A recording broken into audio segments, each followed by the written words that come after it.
There are so many social media platforms to choose from that most business owners focus their time and attention on one or two. When deciding which sites are best to brand and market your business, you can't forget the visually engaging pins and boards found on Pinterest. There's a few standout ways in which Pinterest varies from other social media sites. While you can follow users and they can follow you, it's not about friends and followers. Instead, it's about generating instant access to engaging visual imagery and informative pins regarding any and every area of interest.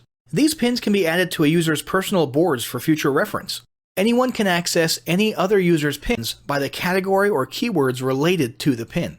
While each pin can have a bit of text or even a URL, the goal here is not the "here's where I am and what I'm doing" topic of most social media platforms. Instead, a relevant comment regarding the post and what it represents is standard. Most importantly, unlike Facebook and Twitter where your post's peak engagement is rarely more than 5 days or a few hours, pins can continue to show up in search results indefinitely. Now, if you're inclined to stick with the major players like Facebook and Twitter, don't write off Pinterest until you take a closer look at the stats. First off, let's talk about the sheer size of your potential audience. Pinterest boasts an insane 150 million active users. Yeah, you heard that right. 70 million of those are in the US, with 80 million outside the US. As can be expected, Pinterest activity is proportionately astronomical. There are over 75 billion pins, which have been posted to over 1 billion public and private user boards. Over 2 billion shopping pins are posted daily. 87% of users make purchases after seeing products or services on Pinterest, and 93% use it with an eventual purchase, online or offline, as their primary goal. Which makes Pinterest a no-brainer platform for those seeking to sell goods and services to a shopping-minded audience. And 72% of users make offline purchasing decisions based on Pinterest content.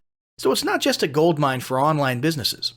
The average Pinterest user session is just over 14 minutes, which is very impressive when you compare that to most other social media platforms. 14 million rich pin articles are posted every day, and a whopping 5% of all web traffic comes from Pinterest.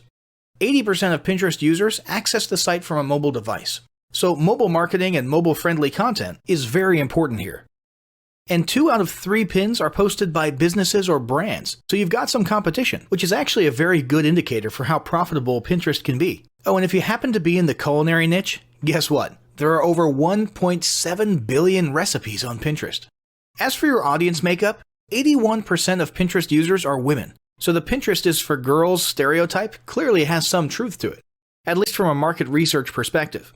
But don't worry, if your target audience is males, the percentage of males on the site is increasing rapidly, making up about 40% of new users recently. In case you were wondering, the most popular categories for these new male Pinterest users are technology, food, and drink. Big surprise, right? As for age, millennials are using Pinterest just as much as Instagram. The median age of users is 40 years old, but the most active pinners are under the age of 40. So now that we've established why you should definitely be marketing on Pinterest, let's talk about some Pinterest goals.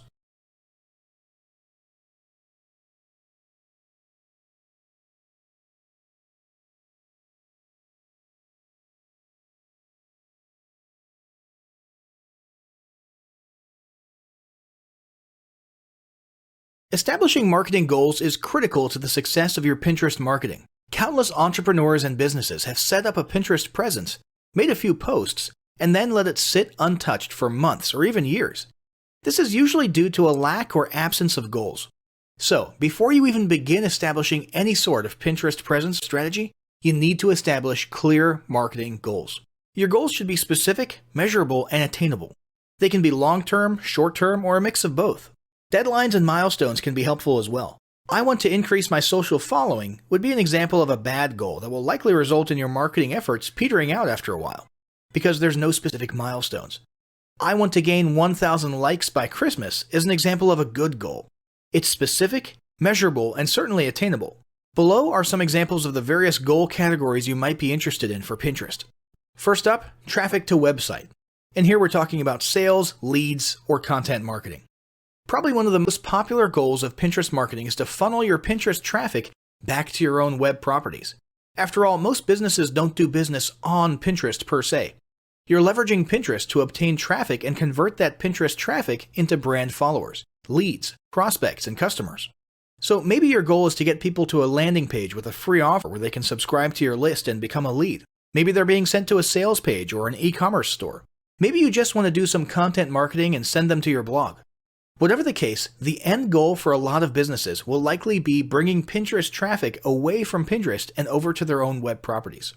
Next up, there's social following, or Pinterest as autoresponder. In this goal category, your aim is to build a large number of followers. The reason we also refer to this as Pinterest as autoresponder is because the main sought-after benefit here is to increase the number of people who will see your pins in their home feeds. In this sense, your Pinterest posts become similar to sending out email broadcasts via your autoresponder. If you grow a large enough community, this can be very beneficial and turn into a huge source of free organic traffic for your business. Next, passive presence. Some businesses might have purely passive goals. Simply being present and discoverable inside of Pinterest is a benefit that has wider appeal and greater utility than you may think. In many cases, a company's Pinterest presence might supersede or even totally replace what was once the role of a blog. Your business's name, logo, a short intro statement, and a link to your website can be found on your Pinterest profile. And depending on your audience, that might be where people are most likely to seek you out rather than your website. Much like a blog, people can see your boards and recent pins. This same approach can also be used for events, communities, and brands. Next up, brand awareness. Another goal that's less thought about might be spreading brand awareness and recognition. If you're just starting out, there's a good chance your brand might be in need of a jump start. If nobody's ever heard of you, a great way to increase recognition is to simply pin and share unique, helpful, or entertaining content and get your name, logo, and overall brand identity in front of as many people as possible, as many times as possible. If this is your goal, you want to avoid being salesy in the beginning. Ensure you're focused almost entirely on posting helpful, relevant, or entertaining content. Next, there's expanding existing audiences. If you've already got an audience, your goal might be to make it bigger. This can be done via several social marketing methods. Pinning or repinning viral content, either curated or created by yourself, can lead to a huge increase in your Pinterest audience. Although creating your own viral content can be great, if you don't have time or the means to do so, you can simply leverage existing content that's already proven itself to be viral by curating or resharing it with your own comments or angle added to it. Also, a few humorous images and memes can't hurt either. Other ways to expand existing audiences can include contests, sweepstakes, and gamification. Assuming your offers and prizes are compelling enough, incentivized sharing can be very effective. Just ensure your methods are permitted by Pinterest's terms of service. After that, there's enhancing or repairing PR. This is a goal that any business can engage in. Non-sales related PR campaigns can include pinning photos or videos that foster positive value and goodwill, or even involvement in noble causes or social movements. On that last one though, be careful not to alienate half your prospects if the movement is too political or ideological. Did your business recently donate to a charity, or build a school in a third world country? Serve food at a local pantry? These are all things to pin about. These don't necessarily need to be about things that your business participated in. They can be content about general things like a heartwarming video about helping the poor or caring for the elderly. Special holidays like Christmas, Thanksgiving, or Mother's Day also present opportunities to leverage emotions, foster goodwill, and enhance your public relations. If necessary, PR repair can be done as well. If your business recently had a mishap or did something that caused negative PR, a campaign of PR enhancement like described above can work wonders in improving your public image. Last but not least, there's market research. This is a hugely beneficial goal of Pinterest marketing. If you're just starting your business or going down a new path, Pinterest can be an excellent place to learn more about your audience and your market. This can be done in a structured way by pinning to things like surveys and questionnaires, or in a less structured way by simply engaging with your audience, commenting, asking questions, and so on. Also, lurking or conversing in Pinterest boards related to your industry can teach you a ton about what your customers want and who they are. Beyond that, you can monitor your competitors' profiles and boards to see what their customers like and what they're complaining about, so you can adjust your business accordingly. Creating your own board and engaging within it is another great way to get a constant stream of market and audience data flowing into your business. Ultimately, your goal should be to come up with one or two ideal customer avatars that you can then base your marketing and product development on. All the goals you've learned about in this section require some sort of presence on Pinterest. So let's discuss how to start building that presence.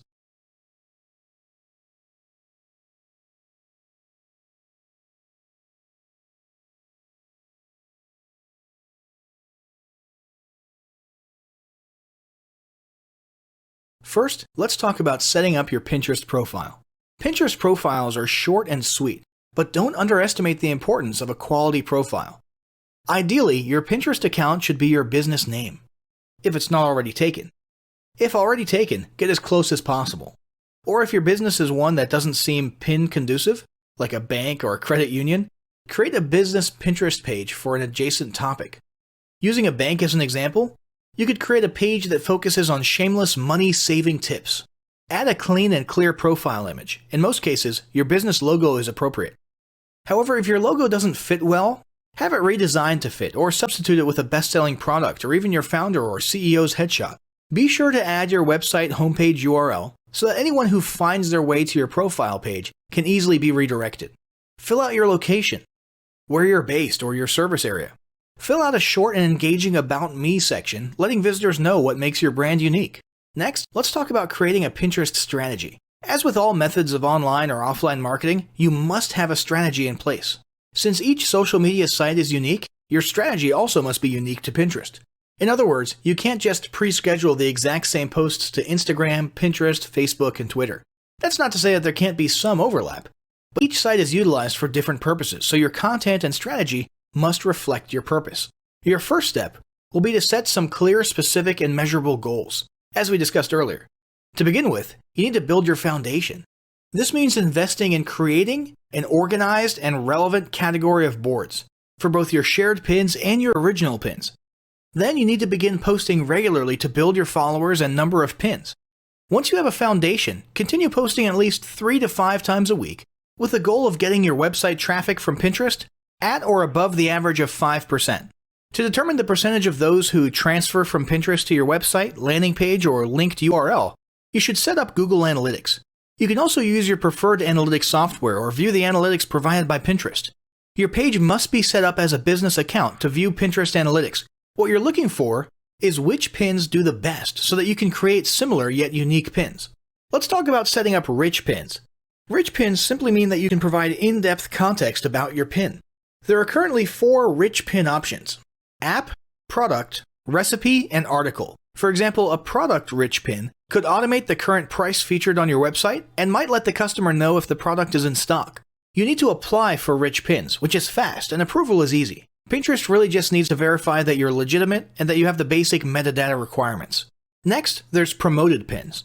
The focus of this marketing guide is to help you design an organic Pinterest marketing plan, but we do want to make sure you're aware of all of your options. If you want to hyper-target your demographic, you can invest in paid promoted pins. Promoted pins increase engagement by 2 to 5% and drive more targeted traffic directly to your website or sales funnel or opt-in page. Your pay-per-click promoted pins offer advanced analytics and tips on what similar competitors are bidding on and which products are currently trending. The primary benefit of Pinterest paid advertising is that the cost per click is much lower than Google PPC. In most cases, you can bid under 50 cents per click and generate impressive conversions. Selecting your keywords is also far more intuitive. Now that we've talked a little bit about getting started on Pinterest, let's move on to Pinterest content ideas and best practices.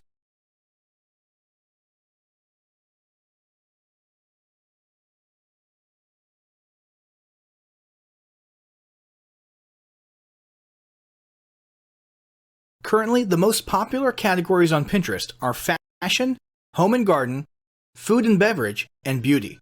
These are just general categories which could easily be used on Pinterest to generate traffic for a limitless number of products and services. In most cases, this is a good fit for business-to-consumer advertising or B2C. But don't write off your business-to-business or B2B just yet. You just have to get strategic and creative. When looking to build your boards, and for original content inspiration, consider the following. Repins. Repinning is the fastest and easiest way to bulk up your boards. Your category boards should be designed to inspire or educate anyone who visits your site.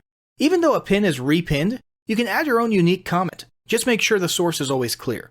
Next, let's talk about the importance of adding the Save Pinterest button or widget to your website. This will increase engagement on Pinterest by neatly organizing content on your site that visitors want to refer back to on their board of choice. Once saved to their board, the save has the potential to be repinned. How will they know that they can repin website graphics to their Pinterest account? When they hover over the image, the Pinterest Save button will populate. Now let's talk about quote cards. Quote cards continue to be one of the most effective pins out there. With the long list of user-friendly quote card generators, you don't even have to have graphics design skills to generate a pin worth sharing. This includes seasonal quotes, questions by industry professionals, and even original quotes and phrases relevant to your target audience. For example, 3 things only a nurse would understand. Next, recipes. Like we mentioned earlier when we were discussing statistics, there's over 1.7 billion recipes on Pinterest. Now, you don't want to post recipes if they're not relevant to your brand, product, or services. But if you're in any way related to food, health, beauty, fitness, or home, recipes can be a part of your mix. Next, there's infographics. Infographics come in many forms and are a visually engaging method of delivering fun facts, educational facts, product facts, or any information relevant to your primary target audience. Again, you can invest in infographic software to design your own.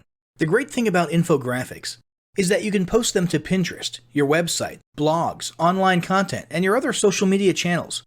You can even print them out for offline marketing purposes. These don't have to be the typical long-form infographics. They can just be a little square with 4 or 5 facts. Next, there's visually engaging imagery. If you're new to Pinterest, then now is the time to start browsing. What you're searching for is the quality of the photos that are performing well, the ones with lots of repins and comments. What you'll notice is that most of the posts look as though they're professionally photographed. You might not have the budget for professional photography, which is where do-it-yourself editing tools come in. Add a filter and adjust lighting, and you can make most photos look better. Just make sure your editing does not misrepresent the color of your product. Then there's casual product placement. Your photos and graphics need to accurately reflect your brand, but that doesn't mean your product needs to be front and center. In some cases, front and center might be the best way to go, but in most cases, not so much. For example, if you sell luxury interior paint, well, you can only have so many photos of your paint can, paint on the wall, brushes, or of painting in the act. So instead of, or in addition to those, why not post some photos of staged living rooms with your paint on the walls? Or let's say you sell fashion accessories. Your posts will get more action if you show stylish ladies sporting your fashions, as opposed to a ton of close-ups of your jewelry or handbags just laying down on a flat surface. Now let's talk about ratios for your pins. Pins that are too tall get cut off on mobile devices. And since 80% of users use mobile devices to browse Pinterest, you really don't want that. You can upload any size pin, but not all will reformat in the visually appealing manner that we're looking for. When it comes to ratios and designing your pins, keep these tips in mind. Profile photos should be 165 by 165. Your board cover image, 217 by 146. Tiny thumbnails will be 70 by 70. The aspect ratio for pins is 2 by 3 to 1 by 3.5. The maximum pixel width is 736 pixels, but you might want to aim closer to 600. Keep long pins like infographics at 736 by 2016. The ideal pin size is 736 by 1104 to 2016. Now that you have a better understanding of how to get started, you might be searching for a few best practices to make the most out of your new social media platform. Here's just a few. Number 1, follow and repin local business owners. Not competitors, but businesses you do business with, or that you're a personal patron of. Odds are they'll return the favor. Bonus points if you have a shared target audience. Number 2, start off with at least 6 boards that have at least 20 pins each. Set a goal to repin at least 5 per week to each board, and at least 3 original pins. Aim for no less than 10 boards total. Number 3, keep an eye on your competitors to see what they're doing and what works. The goal is not to copy, but gain inspiration. This includes businesses in the same industry, but in other service areas, even in other countries. Number 4, find ways to link back to Pinterest. Install the Pinterest Save widget to your website. Add your Pinterest URL to your monthly newsletter. Include it in your email signature. Or offer promo codes which can only be found by visiting Pinterest. Number 5, while your clients can't pin to your board, you can create offline and online incentives where the winner will be featured on your social media. For example, you could provide a prize, including a celebratory pin on Pinterest, as an incentive to the 50th customer who posts creative use of product on social media. Number 6, make a short list of restaurants, businesses, and brands who excel on Pinterest. Regardless of their industry, they have at least a few methods you can test. If you're not sure where to begin, simply type top pins or top add your industry pins into the Pinterest search bar to see what populates. Number 7, don't utilize Pinterest to spam your followers, but feel free to send direct messages to those who leave comments. Pinterest success will not occur overnight, but with steady activity and engagement, your organic marketing will begin to drive quality leads to your business, website, and sales funnels. Now, as great as all this info is, it's not going to be of any use to you or your business if you don't apply what you've learned. So, roll up your sleeves and get ready to execute the steps in the following battle plan. Step 1. Spend an hour brainstorming your Pinterest marketing goals. Step 2. Think about what kind of boards and pins are most useful for your business or niche and develop a content plan. Step 3. Take 15 minutes to create and optimize a Pinterest account and at least 6 boards in accordance with what you learned in this guide. Step 4. Start filling your boards with pins, at least 5 each for starters, and begin implementing the best practices we discussed earlier.